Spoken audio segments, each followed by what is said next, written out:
Nice little video about internet security. So stay safe, stay tuned.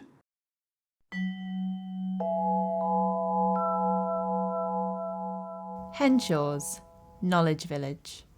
This video is free to watch thanks to the kindness of our donors. If you would like to donate £10 towards our work, you can do so by texting Henshaws to 70085.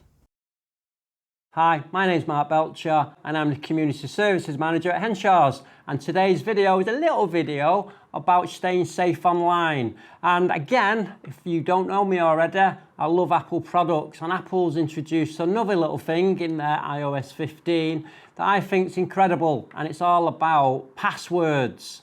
So I'm not going to get into passwords and internet security too much because that's a massive subject. And if you like to have a massive read, go to Guide Dogs. In the link below is a link to a fantastic document that they produce all about internet security. So let me tell you a little bit about one of the features on their iOS, and it's about passwords.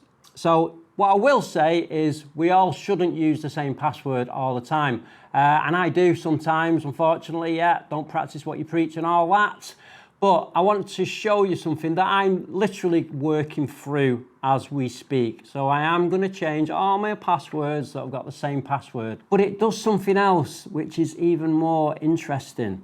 It tells you when there's been a data leak which has compromised your password. So there's news stories all the time about data leaks, and essentially what data leaks are your personal information. So that's not just your name and your address, but it's also passwords and maybe even bank card details and all that. So that's how they work. Once they've found one password, they'll try and use that against other sites that they know you've been to, because they know a lot about you, more than you realise. So you should use one password on one site, because if one password gets compromised, then they don't have an opportunity to go elsewhere with that same password. But we're all creatures of habit and all that jazz. So I have, unfortunately, but I'm going to change it. I'm a changed man. I am going to change all my passwords on all the websites that I've got, right? It's taken me time, but I'm going to do it. So I've got my phone. So I'm just going to go into settings first. Click on settings, and I'm going to scroll down to passwords. I'm going to click on passwords. I've got Face ID, so which is a fantastic feature, especially like me and you forget what passwords you need and passcodes and all that jazz. And straight off the bat, it's telling me it's got 70 security risks found. So I'm just going to click on that and just show you around. So on that, the first lot here are about data leaks. So there's a couple there from TT Rockstars, that's a data leak, and Swinton. But if I mooch around at the bottom, and there's another one there that's basically telling me about reusing a password. So it does both. Like I said, it tells you about reusing passwords and it tells you about data leaks. So essentially, this app allows you to change that password relatively easy by giving you an option to change password, and it's got a link to that website. So it's not like you have to go back to your Internet Explorer or Safari, find the web address and all that jazz. You can literally click on to change your password and then go through the process. One thing I do use all the time now on my devices is letting Apple choose the password. It's really random and strong. If you was interrogating me for my password, I wouldn't be able to tell you. When we do our passwords, we think we're being random, but we're not really.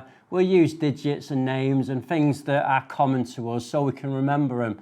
And that's when you're trying hard. Some people just don't try hard and just use the dog's name and the date of birth. And if you're one of them, then you need to think again. So that's one really good recommendation. While we're on the subject, there's something else that Apple have only just done, and it's not really about internet security, I don't think, but it's all about how people use your email addresses and sell that kind of information on. Apple have brought out a feature where it gives you the opportunity to hide your email address.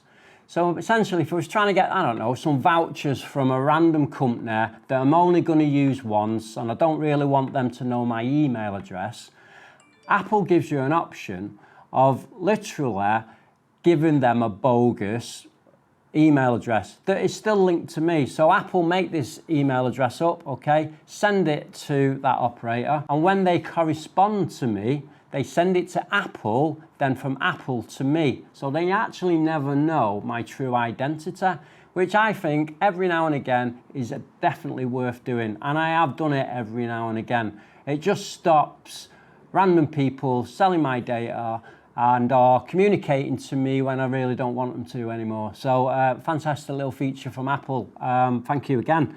So that's me done. I told you it was a little one, but it's a big one because it's really important that you stay safe. So if you like this video, as always, pass it on, like, comment, and if you haven't already, subscribe, because it helps us do more videos like this. So until next time, I'll see you again. Our videos are helping people around the world to go beyond expectations. If you enjoyed this video, please donate to us using the links in the description below, or the text donation number 70085 to give £10 instantly. Thank you. For costs and terms, please see the description below.